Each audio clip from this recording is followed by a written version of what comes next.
ஆரம்பிங்க. சத்தம் பத்தலையே, விசில் சத்தம் பத்தலையே. நான் ஒரு ஆள் தானே கைதட்ட முடியும். 1,00,000 பேர் கைதட்ட போகிறான், இல்லை பல லட்சம் பேர்.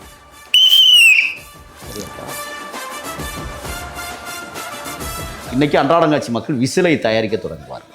இப்போ பாருங்கள், ஒரு கடையிலோட விசில் கிடைக்காது. நீங்கள் போய் வாங்குங்க, எல்லாம் வாங்கிட்டாங்க நேற்றே.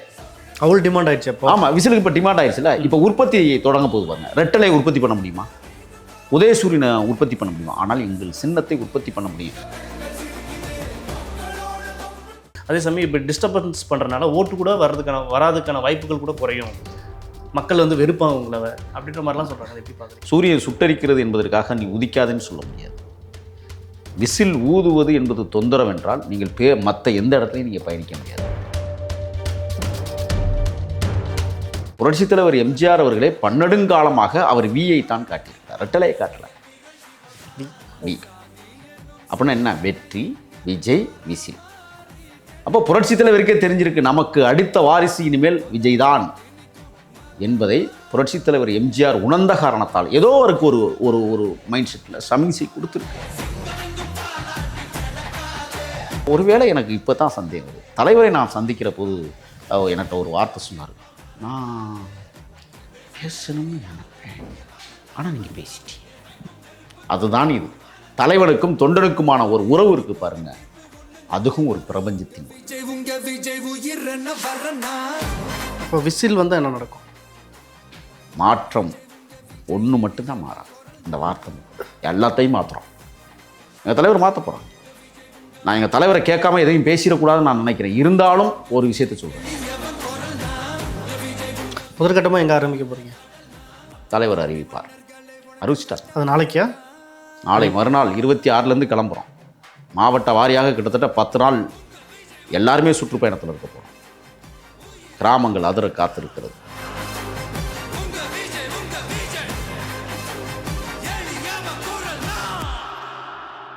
கலர் கண்ணாடி வாய்ஸ் நேயர்களுக்கு வணக்கம். இன்று நம்மோடு இருப்பவர் தாவேகா செய்தி தொடர்பாளர் முகில் அவர்கள். வணக்கம் ஐயா. வணக்கம். எப்படி இருக்கீங்க? நலமாக இருக்கேன். ஆரம்பிங்க. என்ன விசில்? விசிலு எங்கள் எதற்காக விசில்? எடுத்த உடனே ஒரு விசிலோட வந்திருக்கீங்க. ஆமாம். என்ன, எதனால்? ரொம்ப உற்சாகமாக இருக்குது. இதுவரையும் உங்கள் முகத்தில் இவ்வளவு நான் பொலிவை கண்டு எவருக்கும் கிடைக்காத வரலாற்று பொக்கிஷம் விசில். வரலாற்று பொக்கிஷமா? தெரியாதா உங்களுக்கு? தெரியாது. அப்போ கண்டக்டராக இருக்கிறவங்க நிறைய பேர் எல்லாம் அது வரலாற்று பொக்கிஷம். சங்க இலக்கியத்தில் பாடல் 523 புறநானூற்றில் பகை முனை பருத்து பல்லினம் சாய் ஆனால் என்ன கணம் சால் கோவலர் நெடுவிழிப்பயிர், கணசால் கோவலர் நெடுவிழிப்பயிர் அறிந்து இனம் தலை தருவும் எமில் நாள் ஏற்று உழு உணர் அப்படிங்கிறான். இது நான் சொல்லலை, நெடுவிழின்னு இன்னொரு பேர் தமிழுக்கு இருக்குது. சத்தம் பத்தலையே, விசில் சத்தம் பத்தலையே. நான் ஒரு ஆள் தானே கைதட்ட முடியும். 1,00,000 பேர் கைதட்ட போகிறான், இல்லை பல லட்சம் பேர். சரியா இருக்கா? இந்த விசில் இருக்கே, சங்க இலக்கியங்கள் மட்டுமல்ல, இந்த விஸ்டல் அப்படிங்கிறாங்க. அது பாட்டாக இருந்துச்சு இல்லை பாட்டாக படிக்கிறீங்களா நீங்கள்? இல்லை, பாட்டாகவே இருக்குது. புறநானூற்றில் இப்படி ஒரு பாடல் இருக்குது. தமிழில் சர்வசாதாரணமாக ஒருத்தன் விசில் அடிச்சிட்டான்னா என்ன சொல்லுவாங்க? ஒரு பெண்ணை பார்த்து விசில் அடிக்கிறான் பாரு அப்படின்னு தப்பாக சொல்லுவாங்க. அதுக்கப்புறம் கண்ணடிச்சாலும் தப்பாக சொல்லுவாங்க. ரெண்டுமே இருக்குது தமிழர் வாழ்வியலில். விசில் எதற்கெல்லாம் இவர்கள் பயன்படுத்தினார்கள்? விசில் முதல்ல என்ன செய்கிறான்னா, தமிழர்கள் தான் அதை கண்டுபிடிக்கிறாங்க. பெருவிரலையும் கட்டை விரலையும் நாக்கை மடித்து எழுப்புகிற இசை. அப்படி உங்களுக்கு அந்த மாதிரி விசில் போட தெரியுமா? இல்லை, நான் கற்றுக்கல, மன்னிக்கணும். படத்துலலாம் பார்த்தா, இப்போ தளபதி படம்லாம் பார்த்தா எல்லாம் விசில் அப்படி அடிப்பாங்களே. இல்லை, படத்தில் அடிக்கலாம், நேரில் எனக்கு அடிக்க. நீங்கள் கல்லூரி காலங்களில் அப்படிலாம் விசில் அடிச்சு? இல்லை, அந்த பழக்கமே இல்லை. ஆனால் இப்போ கற்றுக்கணும்னு ஆர்வம் இருக்குது. நிறைய ஆர்வம் இருக்குது. இந்த இப்போ தான் அதையும் கற்றுருக்கிறேன். ஒரு 3 நாளாக வருதா? சுத்தமாக வரலையே. வரலையா? அதான் இப்போ தான் கற்றுக்கிட்டு இருக்கேன். முதல்ல மூங்கில்ல உருவாக்கப்பட்டது. இதை விரலில் இருந்து என்ன செஞ்சான்னா, இப்படி மடக்கிட்டு ஊதுனா, அதுக்கப்புறம் அதை விட இன்னும் சத்தம் வேணும். இப்போ நீங்கள் கேட்டிங்களா என்ன சத்தம் பத்தலை அப்படின்னும் போது அவன் என்ன செஞ்சான், 2 கையில் 2 விரலை உள்ளே விட்டு நாக்கை மடித்து எழுப்புகிற அந்த சத்தம் இருக்குல்ல, அது அப்படி அதிர்ந்துச்சு. கொஞ்சம் கொஞ்சம் அப்புறம் மூங்கில கண்டுபிடிக்கும். அப்போ சங்க இலக்கியங்கள் இந்த மாதிரி விசில்லாம் எதுக்கு பயன்பட்டது? இல்லை, அதான் ஒரு மனிதனை இன்னொரு மனிதனோடு தொடர்பு படுத்துவதற்கும் தன்னுடைய எல்லைகளை விரிவுபடுத்துவதற்கும், அதை விட இன்னொன்று என்னன்னா கொடிய விலங்குகளிடமிருந்து தன்னை காப்பாற்றுவதற்கும் விசில் சத்தம் தேவை. அது நீங்கள் பார்த்தீங்கன்னா மனித எலும்புகளிலிருந்தே வந்து விசிலை கண்டுபிடிச்சிருக்கான். அது விலங்குகளுடைய எலும்புகளிலிருந்து விசிலை கண்டுபிடிச்சிருக்கான் தமிழர்கள். நீங்கள் என்றைக்கும் கிராமப்புறங்களுக்கு போனீங்கன்னா என்ன செய்வாங்கன்னு சொன்னால், இப்படி வச்சுக்குவாங்க கையை, இப்படி வச்சு அப்படி கூட அடிப்பான். போக்கி விஜய் சாரே வந்து போக்கிரி படத்தில் விசில் எப்படிலாம் அடிக்கலாம்னு சொல்லிட்டு அது படம், அது ஓகே, காட்சிப்படுத்தல. கிராமப்புறங்களில் நாங்கள் பார்த்தேன், நான் செஞ்சுருக்கிறேன். என்னென்னா, எனக்கு விசில் அடிக்க வராதா, பசங்க சொல்லித்தந்தேன். நத்தை இருக்குல்ல, நத்தை ஓட தூக்கி இருக்கல வச்சுருவோம் அப்படின்னம்னா அது கத்தும். ஊமச்சின்னு ஒன்று இருக்குது தெரியுமா, நத்தை வடிவத்தில் சின்னதாக இருக்கும், அது ஊமச்சி சத்தம்னு சொல்லுவோம். ஊதுதல் இந்த இது எங்கேருந்து கிளம்பியிருக்குன்னு சொன்னால், தமிழருடைய வாழ்வியலில் வந்து தவிர்க்க முடியாத ஒரு நிலைமை இது. நான் அதான் சொல்கிறேன், புறநானூற்றில் இப்படி ஒரு விஷயங்களை கொண்டு வந்திருக்கிறாங்க அப்படின்னா பாருங்கள். அதாவது நெடுவிழி அப்படிங்கிறதான் தமிழ் சொல், விசிலுங்கிறது வந்தேரி சொல். இதில் இந்த அகநானூற்றில் 523 நக்கீரர் பாடிய பாட்டில் பகைமுனை அறுத்து பல்லினம் சா ஐங்கிறது விசிலை தான் குறிக்கிது. கடம்சால் கோவலர் நெடுவிழி வயிறறிந்து, இந்த உலகத்தில் எதை இனம் தலை தருவும் துலக்கு இமில் நாள் ஏற்று தழுவினர் அப்படிங்கிறான். அதைத்தான் நான் ராகத்தோடு பாடினேன். இதில் தம்முடைய நெடிய கூப்பிடில் ஒருத்தனை கூப்பிடணும் அப்படின்னா அறிந்து பசுவினம் எல்லாம் தம்மிடத்தே ஒன்றாக கூடி வருமாறு செய்யும் சிறப்புடையவர் கோவலன். கோவலனும் இந்த விசிலை பயன்படுத்தியிருக்கிறான் சிலப்பதி காலத்தில். இதுதான் ரொம்ப முக்கியமானது. ஒருவேளை கோவலன் கண்ணகியை விட்டு பிரிந்து மாதவியை தன்மையப்படுத்துவதற்காக கூட இந்த விசிலை அவன் பயன்படுத்தியிருப்பானோ என்கிற சந்தேகம் நான் சொல்லலை, இளங்கோவடிகள் அதை எழுதுகிற போது சொல்கிறார். நீங்கள் நெடுவிழி 79 15 94 8 253 2 இது எல்லாத்துலேயுமே இந்த நெடுவிழியை பற்றி இன்னொன்று தெரியுமா, நெடுவிழி பருந்துன்னு ஒன்று இருக்கும், விசில் மாதிரியே சத்தம் கொடுக்குற அந்த பருந்து. கேள்விப்பட்டேன். அகம் 299.6 விசில் அடிக்கும் பருந்து, அதுதான் அந்த கழுகுன்னு சொல்கிறோம் நம்ம பார்வையிலெல்லாம். அது வந்து நீங்கள் பார்த்தீங்கன்னா விசில் அடிக்கிறது மாதிரியே ஒளியை எழுப்பும். இதேபோல் பல நூற்றாண்டுகளாக ஒரு தீவில் நடக்குது. இந்த விஷயங்கள்லாம் உலக நாடுகள் முழுக்க இந்த விசில் நடந்து கொண்டிருக்கிறது. நம்ம தமிழ்நாட்டு சின்னமாக மட்டுமல்ல, இது உலகளாவிய சின்னமாகவும் கூட இன்றைக்கி விசில் பறந்து வந்திருக்கிறது. ஸ்பெயின் நாட்டில் வந்து சொந்தமான கானரி தீவுகள் வந்து ஒரு குட்டி தீவு கொமேரா. இங்கே தான் என்ன செய்கிறாங்கன்னா, குவெஞ்சின மக்கள் வந்து ஒளியில் இந்த இசைக்கருவியால் மட்டுமே தன்னுடைய சமிசைகளை வந்து சொல்லிக்கிறாங்க, பேசிக்கிறாங்க. அப்படிப்பட்ட ஒரு சின்னம். அதே மாதிரி பார்த்திங்கன்னா பள்ளத்தாக்கு நிறைந்த மலைப்பகுதியில் இப்போ இந்த குவெஞ்சி மொழியில் என்ன செய்வாங்கன்னா, விசில் அடித்து தான் ஒவ்வொருத்தரை வந்து அழைச்சிக்கிறாங்க. நான் சந்தனக்காட்டில் இருந்தபோது என்ன செய்வாங்கன்னு சொன்னால், சமிசையில் காணாமல் போயிருக்கிறோம் அப்படின்னு சொன்னால் அது ஒரு விதமான சமிசை. எப்படின்னு கேட்டிங்கன்னா அப்படிம்போம். என்னன்னு தெரியுமா, மான் கத்துற சத்தம். எதிரிகள் எங்காவது பக்கத்தில் இருந்து கேட்டக்கூடாதுங்கிறக்கா ஒரு மான் கத்துற மாதிரி கத்துனோம்னா பக்கத்தில் உள்ளவங்க எங்கே இருக்கிறாங்க உடனே அந்த சத்தம் கேட்டு வந்துடுவாங்க. ஒன்று. ரெண்டாவது, தலைமறைவாக போய் ஒரு தலைவனை சந்திக்கணும் அப்படின்னா அவர் பல கட்டங்களை தாண்டி சந்திக்க போகணும். அப்போ வந்து விசில் சத்தம் அவசியம் காட்டுக்குள்ளே தேவைப்பட்டது. அப்போ வந்து என்ன செய்வாங்கன்னா, 2 விரலை விட்டுக்கிட்டு விசில் அடிப்பாங்க. அந்த விசில் வந்து வித்தியாசமாக இருக்கும். நீங்கள் பள்ளத்தாக்கு பகுதியில் நாங்கள் இருப்போம், மலைமுகடுகள் சுற்றி வர இருக்கும். பள்ளத்தாக்குலேருந்து மழையில் வந்து வேட்டைக்கு போனவன் அல்லது வேறு இடத்துக்கு போனவன் அப்படின்னா அவனை வர வைக்கணும்னா அந்த விஷில் பள்ளத்தாக்கில் நம்ம கத்தும் போது மழை வந்து எக்கோ அடித்து கொடுக்கும் பாருங்கள் அந்த சவுண்டு. இப்படி வரலாற்று சிறப்பு மிக்க, இலக்கியங்கள் சிறப்பு மிக்க அந்த அகநானூற்றில் நம்ம இப்போ பேசணும். ஆக இலக்கியங்களிலும் கூட எங்களது விசில் சின்னம் பறைசாற்றப்பட்டிருக்கிறது. நீங்கள் ஒன்று சொல்லணும், அகநானூரில் இதை சொல்லுது, புறநானூரில் எங்கள் கொடியினுடைய தன்மையை சொல்லுது. புரியுதுங்களா உங்களுக்கு என்னங்கிறது? ஆக புறநானூறும் அகநானூறும் கலந்த கலவையாக தமிழக வெற்றி கழகம் இன்றைக்கு ஒரு உண்மையான தமிழ் தேசிய தளத்தோடு பயணிக்கிற ஒரு மாபெரும் மக்கள் சக்தி இயக்கமாக, மாற்று சக்தி இயக்கமாக இன்றைக்கு தமிழகத்தில் எங்கள் தலைவர் விஜய் இன்னைக்கு விசிலை எங்களுக்கு கொடுத்திருக்கிறார் என்றால் இதை விட எங்களுக்கு வேறு என்ன மகிழ்ச்சி இருக்கிறது? வரைவதற்கு எளிது. நான் ஒரு 1.5 மாதத்துக்கு முன்னாடி தலைவரை சந்திப்பதற்கு முன்னாலேயே எங்களுக்கு வந்து விசில் சின்னம் கிடைக்கும் என்கிற நம்பிக்கையில் நான் காட்டுறேன். விசில் சின்னத்தில் அப்படி என்ன ஸ்பெஷல்? நீங்கள் கேட்குறது அருமையான கேள்வி. என்னென்னா, சிறு குழந்தைகளும் எடுத்து இப்போ தேர்தலில் வந்து நடக்குது, விரலில் உள்ளே விட்டுட்டு விசில் அடிப்பான். நீங்கள் சூரியனை காட்ட முடியுமா? மேலே அந்த ஆறுக்கு பாரு அப்படின்னு காட்ட முடியுமா? ஒரு மரத்துலேருந்து 2 இலையை ஒடிச்சிட்டு வந்து இப்படி காட்ட முடியுமா? இப்போ புரட்சித் தலைவர் எம்ஜிஆர் அவர்களே பன்னெடுங்காலமாக அவர் வியை தான் காட்டியிருக்கிறார், ரெட்டலையை காட்டலை.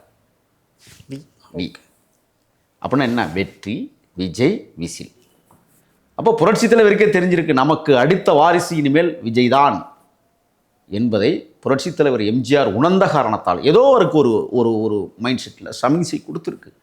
நாம் இந்த மண்ணில் வீழ்வோம், யாராக இருந்தாலும் வீழ்ந்து போவார்கள். வீழ்வது என்பது இறப்பதை சொல்கிறேன்.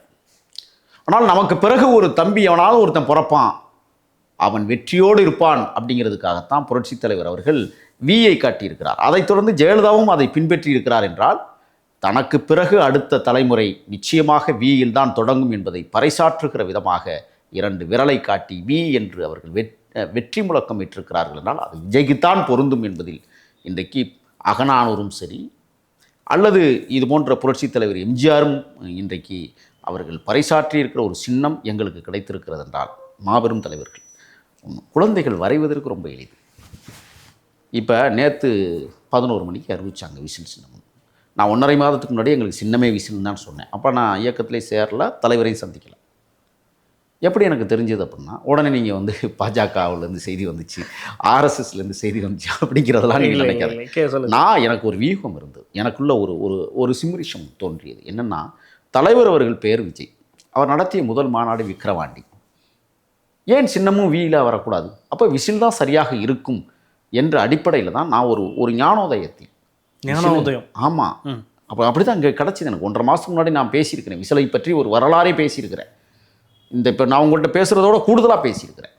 அதை கூட இன்றைக்கி அந்த வலைவலித்தளம் மறு ஒளிபரப்பு. அப்போ நாம் சரியாக தான் யோசிச்சிருக்கிறோம், தலைவரும் சரியாக தான் யோசித்திருக்கிறார். அப்போ ஒருவேளை எனக்கு இப்போ தான் சந்தேகம் வருது. தலைவரை நான் சந்திக்கிற போது என்கிட்ட ஒரு வார்த்தை சொன்னார், நான் பேசணும்னு நினைப்பேன், ஆனால் நீங்கள் பேசிட்டீங்க. அதுதான் இது தலைவனுக்கும் தொண்டனுக்குமான ஒரு உறவு இருக்குது பாருங்கள், அதுவும் ஒரு பிரபஞ்சத்தின் உறவு. நான் அப்படித்தான் அதை பார்க்குறேன். அப்போ மக்கள் இதை எப்படி ரிசீவ் பண்ணியிருக்காங்க? அதான் குழந்தைங்க மக்கள் 24 மணி நேரம் ஆகுது, மூளை முடுக்கெல்லாம் போயிடுச்சா இல்லையா? இன்னொரு சின்னமும் நேற்று அறிவிச்சாங்க தமிழ்நாட்டுக்கு, தெரியுமா உங்களுக்கு? ஞாபகம் இருக்கா? கமலஹாசனுக்கு டார்ச் லைட் அறிவிச்சாங்க. எங்கேயாவது விளம்பரம் பார்த்துருக்கீங்களா?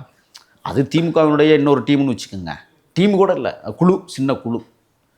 அதை யாருக்காவது உங்களுக்கே தெரியல, ஒரு இவ்வளோ பெரிய ஊடகவியலாளர் உங்களுக்கு வந்து டார்ச் லைட்டை தெரியல, ஆனால் விசில் உங்களுக்கு உணர்த்தி இருக்கிறது, உள்ளத்தை நெருடி இருக்கிறது, வருடி இருக்கிறது என்றால் சின்ன குழந்தை. இப்போ விசில் இப்போ என்னென்னா, தயாரிப்பு நிறுவனங்கள் வந்து ஏற்கனவே உங்களுக்கு ஒரு விடயம் சொல்கிறேன், இந்த சிவப்பும் மஞ்சளையும் பயன்படுத்தக்கூடிய கட்சியெல்லாம் இங்கே இருந்துச்சு, உங்களுக்கு தெரியும்னு நினைக்கிறேன். வீரமுத்திரையர் முன்னேற்ற சங்கம்னு ஒரு அமைப்பு இருக்குது, அவங்க அந்த சிவப்பு மஞ்சளையும் பயன்படுத்தினாங்க. அதுக்கப்புறம் பார்த்தீங்கன்னு சொன்னால் சில சாதிய அமைப்புகளும் இந்த சிவப்பு மஞ்சளையும் பயன்படுத்தினாங்க. ஈழத்தில் பயன்படுத்தினது அப்படிங்கிறது அது எங்களோட பொருத்தக்கூடிய ஒரு கொடி. இடதுசாரி அமைப்புகள், ஆமாம், இடதுசாரி அமைப்புகளோட பெருசாக சிவப்பை தான் அவங்க யூஸ் பண்ணுவாங்க. தலைமுறை இடதுசாரிகள் சிவப்பையும் மஞ்சளையும் பயன்படுத்துவாங்க. நீங்கள் இப்போ அது இல்லாமல் இந்த சரத்குமார் ஒரு கட்சி வச்சுருந்தார்ல, நள்ளிரவு 12 மணிக்கு கலைச்சிட்டு போனார்ல, சமத்துவ மக்கள் கட்சி. ஆமாம், சமத்துவ மக்கள் கட்சி தான். அதுக்கு நீங்கள் கொடியை பார்த்தீங்கன்னா சிவப்பு மஞ்சள் தான் வச்சுருந்தார். இன்றைக்கி இந்த நாம் டம்ளர் இருக்குல்ல, குடியார டம்ளர், அந்த டம்ளருக்கு உள்ள அந்த கலரும் வந்து சிவப்பும் மஞ்சளும் தான் சொல்லுவாங்க. ஆனால் சிவப்பும் மஞ்சளையும் உலகத்தில் 2வது முறையாக, முதல் முறை புலிகள் காட்டியிருக்காங்க சிவப்பையும் மஞ்சளையும். இன்றைக்கி அதை முன்னெடுத்து சென்று உலகம் முழுவதும் சிவப்பையும் மஞ்சளையும் ஒரு சேர உலகத்திற்கு பறைசாற்றி இருக்கிற ஒரு நிறம். இன்றைக்கி வந்து சிவப்பும் மஞ்சளும் பொருத்திய துண்டுகளும் வேட்டிகளும் விஸ்வரூபம் எடுத்துருக்கிறதுல விற்பனை இல்லை. கர்நாடகாவில் கூட சிவப்பு மஞ்சள்லாம் பயன்படுத்துவாங்க. அங்கே அவங்க பயன்படுத்துகிறாங்க. ஆனால் அந்த மாதிரி பயன்படுத்தப்பட்டுச்சா அப்படின்னா இல்லை இல்லை, அவங்களுக்கு இத்தனைக்கும் அந்த மொழியினுடைய தேசிய வண்ணம் அது. ஆனால் இன்றைக்கி உலகம் முழுவதும் தமிழக வெற்றி கழகத்தினுடைய நிறம் போய் சேர்ந்துருக்கிறதுனா வேட்டிக்கு வியாபாரம், மிகப்பெரிய அளவில் துண்டுக்கு வியாபாரம். மக்கள், ஏழைகள், அன்றாடங்காட்சி மக்கள் பிழைத்து கொண்டிருக்கிறார்கள். இன்றைக்கி அன்றாடங்காட்சி மக்கள் விசிலை தயாரிக்க தொடங்குவார்கள். இப்போ பாருங்கள், ஒரு கடையிலோட விசில் கிடைக்காது, நீங்கள் போய் வாங்குங்க, எல்லாம் வாங்கிட்டாங்க நேற்றே, அவ்வளோ டிமாண்ட் ஆயிடுச்சு. அப்போ ஆமாம், விசிலுக்கு இப்போ டிமாண்ட் ஆயிடுச்சுல. இப்போ உற்பத்தி தொடங்க போது பாருங்க, ரெட்டலை உற்பத்தி பண்ண முடியுமா? உதயசூரியனை உற்பத்தி பண்ண முடியுமா? ஆனால் எங்கள் சின்னத்தை உற்பத்தி பண்ண முடியும். சரி, எங்கள் சின்னத்தை நாங்கள் காதலே போடுவோம். எங்கள் சின்னம் இருந்தால்தான் தொடர் வண்டியே நகரும், எங்கள் சின்னம் இருந்தால்தான் பேருந்தே ஓடும். ஒத்துக்கிறீங்களா? அதெல்லாம் இதை விட இன்னொன்று இருக்குது, காவல்துறையில் விசில் பயன்படுத்தப்படுகிறது. நிச்சயமாக சரிங்களா? இன்றைக்கு ஒரு ஒரு நிறுவனத்தில் செக்யூரிட்டியாக இருக்கவங்க கூட அந்த விசிலை பண்ணலாம். இப்போ என்னென்னா எனக்கு ஒரு சந்தேகம், தேர்தல் கமிஷன் விசிலை தடை பண்ண முடியுமா? இனிமே கொடுத்தாச்சு. இப்போ அவன் ஏதாவது ஒரு வகையில் அந்த சத்தத்தை எழுப்புவான். வரிசையில் நிற்கும் போது என்ன சொல்லுவான்? ஓட்டு போட ஆத்தா அப்படிமா, 2 விரல வாய்க்கில் விட்டு அப்படிமா, முடிஞ்சு போச்சா விளம்பரம்? நேற்றும் இன்றைக்கும் பல லட்சம் கோடிகள் விளம்பரம் விசிலுக்கு கிடைத்திருக்கிறது என்றால் வெற்றியை தொடர்ந்திருக்கிறோம், வெற்றியை உணர்ந்திருக்கிறோம், வெற்றியை ருசிக்க தொடங்கியிருக்கிறோம். எங்கள் தலைவராக தான் சொல்லியிருக்கிறார், நாங்கள் முதல் வெற்றியை ருசிக்க தொடங்கியிருக்கிறோம் என்று சொல்லுகிற அளவிற்கு இன்றைக்கு விசில் பாமரனிடம், எளியவனிடம் எல்லா சோறையும் பிடிச்சிட்டோம். விசிலை கிராமங்கள் என்ன தெரியுமா செஞ்சான்? பள்ளிக்கூடத்தில் சாக் பீஸ் உங்களுக்கு தெரியாதுல்ல, நேற்று நடந்தது. புதுக்கோட்டை மாவட்டத்தில் ஒரு பள்ளிக்கூடத்தில் சாக்கி பீஸ் அட்டைப்பெட்டி இருக்குல்ல, அது காணும்னு தேடி இருக்காங்க. யார்? இந்த பியூனு. எங்கடான்னு பார்த்தா பசங்க எடுத்துக்கிட்டு போயிட்டானுங்களாம். எங்கடான்னா விசில் வரைகிறதுக்கு. ஆக பள்ளியில் இருந்தே இன்றைக்கு விசிலை தொடங்கி இருக்கிறது. தவறான விஷயங்கள் இல்லையா? இல்லை, தவறாக இருந்தாலும் அவன் மைண்டில் என்ன உறுத்திருக்குன்னு பாருங்க. வரைகிறதுக்கு அடுப்புக்கறி எடுத்து வரைஞ்சிருக்கலாம். அது நீங்கள் ஊக்குவிக்கிற மாதிரி இருக்கு. இல்லை, ஊக்குவிக்கலை, அவன் உணர்வை பேசுகிறேன் நான். அவன் எங்கே போய் நிற்கிறாங்கிறதுக்காக சொல்ல வரேன். அப்படி செய்யக்கூடாது என்பது எங்கள் தலைவரும் அதைத்தான் விரும்புவார், நாங்களும் அதைத்தான் விரும்புவோம். ஆனால் அவனுக்கு வரைகிறதுக்கு சுண்ணம் கட்டி எடுத்துக்கிட்டு போயிட்டு அவன் வரைகிறான்னு சொன்னால் இதுதான் அரசியலின் புதிய பரிணாமம். நீங்கள் பெற்றோர்கள் ஒரு காலத்தில் என்ன செய்வாங்கன்னா, இங்கே வா, நான் என்ன கட்சியில் இருக்கிறோன்னா அந்த கட்சியில் நீ இரு, நிச்சயமா நிச்சயமா, நான் என்னதுக்கு ஓட்டு போடுறேன்னா அதுக்கு நீ போடு அப்படின்னு பேசிய வரலாறுகள். சரிங்களா? ஆனால் இன்றைக்கு என்ன நடந்திருக்கு வீட்டுக்குள்ளேன்னா, நான் சொல்கிறதுக்கு நீ ஓட்டு போடு. யார் சொல்கிறா? பிள்ளைகள் சொல்லுகிறார்கள், பெற்றோர்கள் கேட்கிறார்கள். ஏற்கனவே 2 வாக்குகளை உற்பத்தி பண்ணிட்டு தான் எங்கள் தலைவர் கட்சியை தொடங்கினார். இப்போ வீடெல்லாம் விசிலாக இருக்கிறது என்றால் ராத்திரெல்லாம் நிறைய பேர் தூங்கலை, ஊதிக்கிட்டே கிடக்கிறான். ஏன்டா அதை வச்சு தொல்லடா அப்படின்னாலும் பெற்றோர்கள் சொன்னாங்க, நீ ஊது, நான் கேட்குறேன் என்று சொல்லுகிற அளவிற்கு எங்கள் சின்னம் இன்றைக்கு கிராமங்களில், குக்கிராமங்களில், அன்றாடங்காட்சி மக்களிடத்திலே போய் சேர்ந்திருக்கிறது என்றால் உங்களை போன்றவர்கள் எங்களிடம் வைக்கிற கேள்விகளுக்கு நாங்கள் சொல்லுகிற பதிலும், நீங்கள் அந்த சின்னத்தை உள்வாங்கி கொண்டு உருவாக்குகிற கேள்விகளும் தான் இன்றைக்கு உலகம் முழுவதும் விசில் சென்றடைந்திருக்கிறது என்றால் தேர்தல் கமிஷனுக்கு நாங்கள் கோடான கோடி நன்றி இந்த நேரத்தில் கொடுத்தாங்க. கிட்டத்தட்ட ஒரு 20 நாள் சிபிஐ விசாரணை, அப்புறம் ஜனநாயகன் தடை, இதெல்லாம் தாவேக ஓரளவுக்கு அமைதியான மாதிரி இருந்துச்சு. விசில் கொடுத்த உடனே பயங்கரமான சத்தங்கள். இந்த கேள்வியை நீங்கள் வைப்பீங்கன்னு எனக்கு தெரியும். விசில்னு சொன்ன உடனே சத்தங்கள் ஒரு பக்கம் இருக்குல்ல, அதே சமயம் இது திமுக சைடில் எந்த மாதிரியான ரிசீவை ஏற்படுத்தியிருக்கு, பயத்தை ஏற்படுத்தியிருக்கா? இல்லை அவங்க என்ன சொல்கிறாங்கன்னா, இப்போ வலைதளங்களில் பப்ளிக் நியூசன்ஸ் பண்ணுறாங்க, ரொம்ப டிஸ்டர்பன்ஸ் பண்ணுறாங்க அப்படின்ற மாதிரிலாம் சொல்கிறாங்க. அதே சமயம் இப்போ டிஸ்டர்பன்ஸ் பண்ணுறதுனால ஓட்டு கூட வராதுக்கான வாய்ப்புகள் கூட குறையும், மக்கள் வெறுப்பாங்க உங்களை அப்படின்ற மாதிரிலாம் சொல்கிறாங்க. எப்படி பார்க்குறீங்க? இப்போ பிகிலுடைய மாணவன் விசிலை கொடுத்திருக்கிறார் தலைவர். முகிலு பேசுகிறேன், சூரியன் அஸ்தமித்து சுடுகிறது என்பதற்காக கைகளால் மறைத்து விட போகிறார்களா? நான் சொல்கிறது புரியுதுங்களா உங்களுக்கு? சூரியன் சுட்டரிக்கிறது என்பதற்காக நீ உதிக்காதுன்னு சொல்ல முடியாது. விசில் ஊதுவது என்பது தொந்தரவு என்றால் நீங்கள் மற்ற எந்த இடத்துலையும் நீங்கள் பயணிக்க முடியாது. கபடிக்கு எது முக்கியத்துவம் வாய்ந்தது? விசில். விசில் இல்லைன்னா அது கேம் அதை இது பண்ண முடியும், இருக்க முடியாதுல்ல. அதே மாதிரி பள்ளியில் ஒரு எல்லா இடத்துலையும் நீங்கள் கபடி மட்டுமே எடுத்துக்கோங்க, விசில் இல்லை என்றால் கபடியே இல்லை. விசிலை கண்டுபிடித்தவனும் தமிழன், கபடியை கண்டுபிடித்தவனும் தமிழன். விசில் இல்லைங்கிறதுக்காக விசில் ஊதிக்கிட்டே இருக்கிறாங்கிறக்கா நான் ரைடு போக முடியாதுன்னு சொல்ல முடியுமா? விசிலை கண்டுபிடிச்சி தமிழர்கள் தான். ஆமாம், அவன் தான் இரட்டை விரலை மடக்கி கண்டுபிடிச்சான். அதுக்கப்புறம் தான் உலகம் முழுவதும் எலும்புகள் மற்றும் மூங்கில், அதுக்கப்புறம் இரும்பு, தகரம், இன்றைக்கு இது போன்ற பிளாஸ்டிக்குகளில் எளிமையாக்கப்பட்டிருக்கிறது எங்கள் சின்னம் அப்படின்னு சொன்னால் இது அதான் நான் முதவே சொன்னேன். அகநானூற்றில் இருக்கிற பாடல்களை நான் உங்களுக்கு சொன்னதுக்கு காரணமே அதுதான். அது அந்த காலத்தில் அகநானூரில் விசிலை பற்றி சொல்லுகிறது என்றால் பல 1000 ஆண்டுகளுக்கு முன்பு எழுதப்பட்டது அகநானூறு. அப்போ எத்தனையோ நூற்றாண்டுகளுக்கு முன்பாக உருவாக்கப்பட்ட இந்த விசில் இன்றைக்கி எங்கள் கைகளில் கிடைத்திருக்கிறது என்றால் இதை நாங்கள் எப்படி கொண்டாடாமல் இருக்க முடியும்? அப்போ நாங்கள் கொண்டாடுங்க, ஆனால் பப்ளிக்கை டிஸ்டர்பன்ஸ் பண்ணுறோம். நான் எந்த தொந்தரவும் பண்ணலையே, எந்த தொந்தரவும். எங்கள் பெற்றோர்கள் நைட்டெல்லாம் எங்கள் பசங்க ஊதுறாங்க, என்னடா ஊதிட்டே இருக்கிறான்னு வேணால் கேட்கலாம். அப்போவே முதவே சொன்னேன் நான், சரி கூட 4 சத்தம் ஊதிப்பிட்டு தூங்குவோம். இந்த நிலைமைக்கு இன்றைக்கு ஒவ்வொரு குடும்பத்திற்குள்ளும் விசில் சென்றடைந்திருக்கிறது. விசிலை பற்றி பேசுகிறத விட ஃபஸ்ட்டும் கொள்கை பேசுங்க, மக்கள் பிரச்சனை பேசுங்க. அதை விடுத்துட்டு ஏன் விசிலில் என்ன உங்களுக்கு அரசியல் விவாதம் இருக்குது? ஒரு செய்தி, கொள்கை என்பது கோட்பாட்டு அளவில் நிரந்தரமாக்கப்பட வேண்டும். ஏதோ பேசினால் மட்டும் கொள்கை வெற்றி பெறாது, நடைமுறையில் சாத்தியப்படுத்தப்பட வேண்டும். இது ரொம்ப முக்கியமானது. ஜாதியை ஒழிப்போம்னா ஜாதியை ஒழிக்கிறதுக்கு தீர்வு என்ன? அது எங்களுடைய கொள்கையில் இருக்குது. தீண்டாமையை ஒழிப்போம் அப்படிங்கிறது எங்கள் கொள்கையில் இருக்குது. புரியுதுங்களா? எல்லோரும் சமமாக நடத்தப்பட வேண்டும் எங்கள் கொள்கையில் இருக்குது. அனைவருக்குமான பொருளாதார உயர்நிலையை அடைய வேண்டும், இது எங்கள் கொள்கையில் இருக்குது. ஆனால் அதை உருவாக்குறது எவ்வளவு பெரிய கடினம், அதைத்தான் நாங்கள் செய்வோமே ஒழிய பேசி பலனில்லை. கொள்கையை பேசியவர்களெல்லாம் இன்றைக்கு எப்படி இருக்கிறார்கள் என்பது உங்களுக்கு நன்றாக தெரியும். பொய்யாகவே கொள்கையை பேசுகிறார்கள். நாங்கள் கொள்கையை பேசுவதற்காக அல்ல, செயல்படுத்துவதற்கு. ரொம்ப முக்கியமானது உங்களுக்கு நான் சொல்கிறேன்.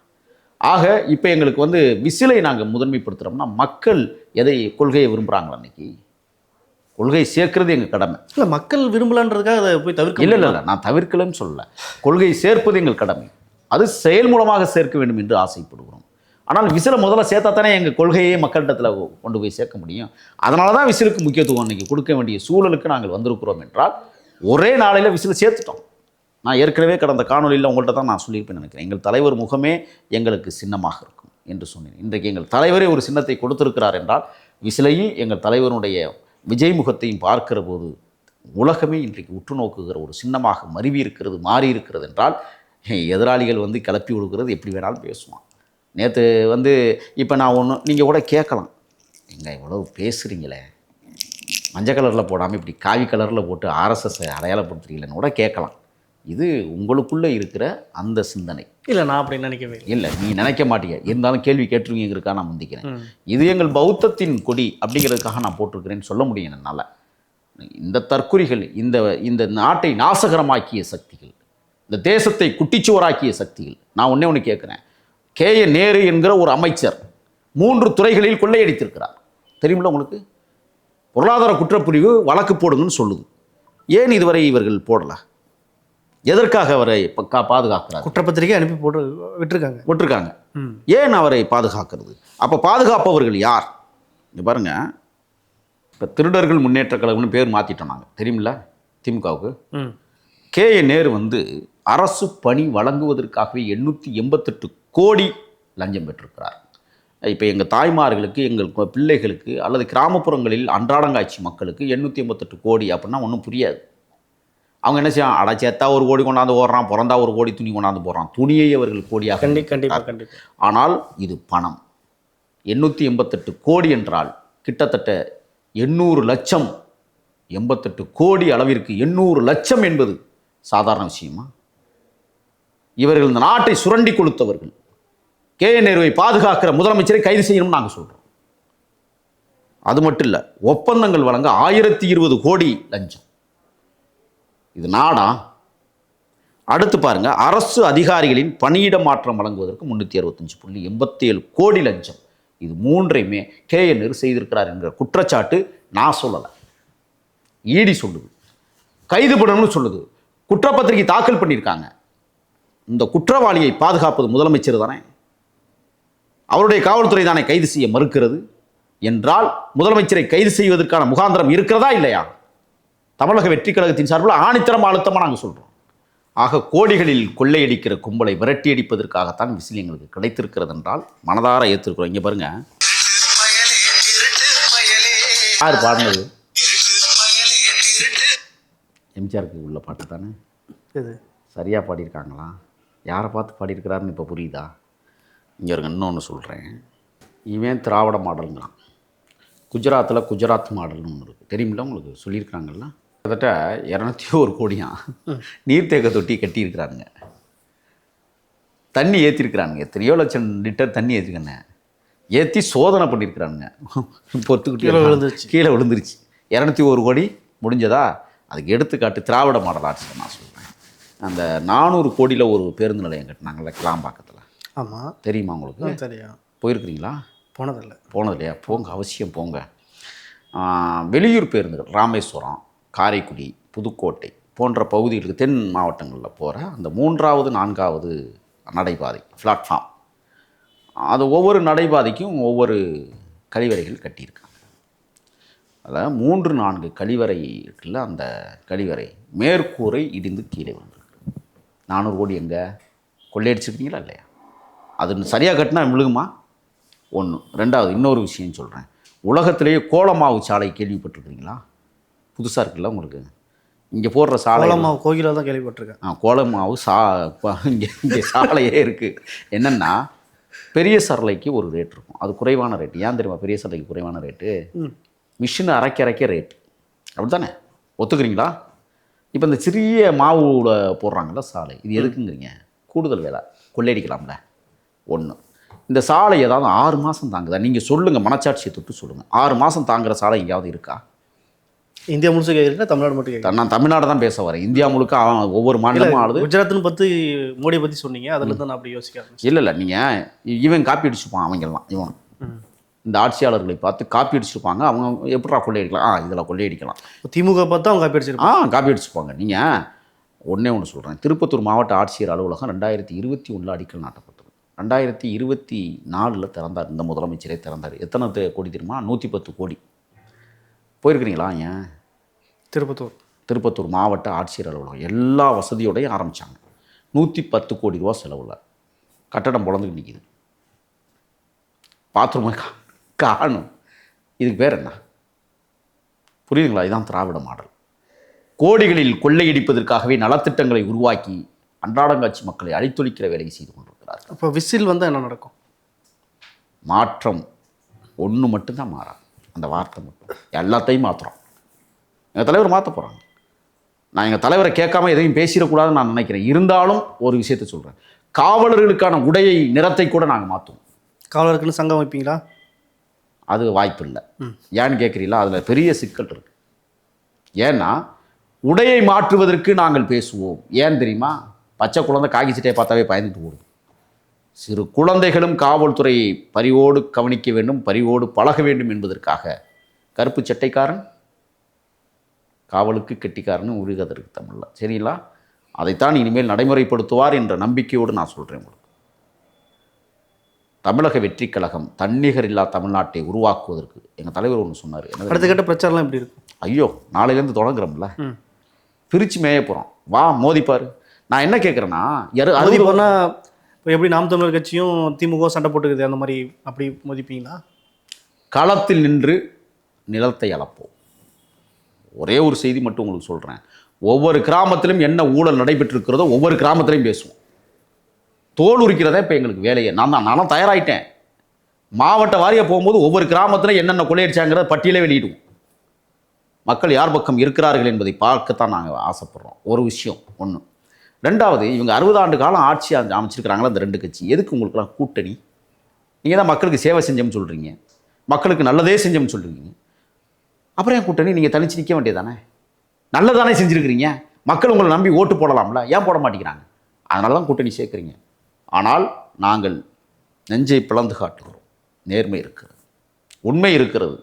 எங்களை யாரும் உதாசீனப்படுத்த முடியாது. களத்தில் நேருக்கு நேராக நிமிர்ந்து நெஞ்சில் நிமித்திக்கிட்டு தான் அட்டிக்க போகிறோம். வாங்க சந்திப்போம். இப்போ ஒரு விஷயம் சொல்கிறேன், அமைச்சர் ரகுபதி இருக்கிறார், உங்களுக்கு தெரியுமில்ல? அவர் இதுக்கு முன்னாடி என்ன துறையில் இருந்தார்? சட்டத்துறையில் இருந்தார். இப்போ என்ன துறையில் இருக்கிறார்? கனிம வளத்துறையில் இருக்கிறார். எப்போலேருந்து? திருமயம்ங்கிற ஊரில் ஒரு பொதுநல சேவகர் ஜகுபர் அலி அப்படிங்கிறவரை படுகொலை செஞ்சாங்க. உங்களுக்கு தெரியுமா? அது எங்கள் புதுக்கோட்டை தானே? ஆமாம், திருமயத்திட்ட. இந்த ஜகுபர் அலி படுகொலை எதற்காக நடந்தது என்றால், அவர் வந்து கனிமவள கொள்ளைகளை தடுத்தார். அதுக்காக படுகொலை செஞ்சாங்க. லாரியை விட்டே ஏற்றி கொண்டாங்க. பலமுறை மாவட்ட ஆட்சியருக்கு விண்ணப்பம் போடுறாரு, என் உயிருக்கு உத்தரவாதம் இல்லைன்னு சொல்கிறார், அடிச்சுக்கணும். அவரை கொன்னதுக்கு பிறகு இவருக்கு கனிம வளம் கொடுக்குறாங்க. ஏன் தெரியுமா? புதுக்கோட்டை மாவட்டத்தில் தான் மணல் கொள்ளை அடிப்பவர்களும் கனிம வள கொள்ளை அடிப்பவர்களும் நிறைய பேர் இருக்காங்க. அப்போ கட்டிங்க வாங்கலாம்ல. இங்கே பாருங்க, அண்மையில் ஒரு கனிம வள கொள்ளை நடந்துகிட்டு இருக்கு. அனுமதி பெறாமலேயே பூமியை வெட்டுகிறார்கள். திருமயம் தொகுதி அரிமளம் ஒன்றியம் ராயவரம் என்கிற ஊருக்கு பக்கத்தில் இருக்கிற ஆயுங்குடி கிராமத்தில் இந்த வேலை நடந்துக்கிட்டு இருக்கு.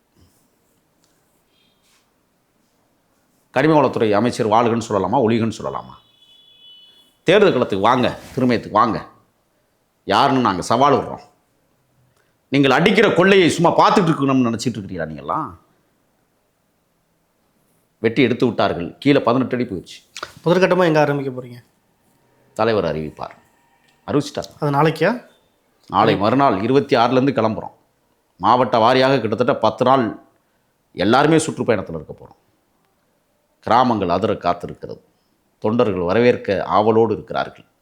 ஒரு விஷயம் உங்களுக்கு சொல்கிறேன், மௌன புரட்சி நடந்து கொண்டிருக்கிறது. அப்படி ஒரு புரட்சி இருக்கா இந்தியாவில்? இருக்குது, தமிழ்நாட்டில் தொடங்கிருச்சு. எப்படி அது எதுவுமே பேசாமல் அமைதியாக இருக்கிறதா? இல்லை, எதுவுமே காட்டிக்காமல் வேலை செய்கிறது. அதான் எங்கள் தொண்டர்கள். விசில் சின்னத்தை நேற்று ராத்திரியே வரைஞ்சிட்டாங்க, தெரியுமில்ல? பார்த்துருக்கீங்களா? பார்த்துட்டிங்களா? அதான் மௌன புரட்சி. எங்கள் தலைவர் எழுத சொன்னாரா, வரைய சொன்னாரா? இல்லை இல்லை, கட்சி கட்டுப்பாட்டை மீறி இருக்கிறார்கள் எங்கள் தொண்டர்கள். தலைவர் உத்தரவுக்கு முன்பாகவே விசில் சின்னத்தை வரைந்திருக்கிறார்கள். ஆகையால் அனைவருக்கும் புதிய விண்ணப்ப படிவம் கொடுக்கப்படும். Double promotion. எங்கள் கட்சியில் மட்டும்தான் அது நடக்கும். எங்கள் சொல்லாமலே செய்கிறதா? சொல்லாமலே செய்வாங்க. அதுவே கட்சி கட்டுப்பாட்டை மீறியதுன்னு நான் சொல்லிக்கிட்டு இருக்கிறேன். எங்கள் தலைவர் பேச்சை மீறி இருக்கிறார்கள் எங்கள் தொண்டர்கள் என்றால் எங்கள் தலைவர் அதை நேசிக்கிறார். கண்டிப்பாக நிறைய விஷயத்தை பகிர்ந்துக்கிட்டு மற்றொரு பதிவு செய்து நன்றி. நன்றி.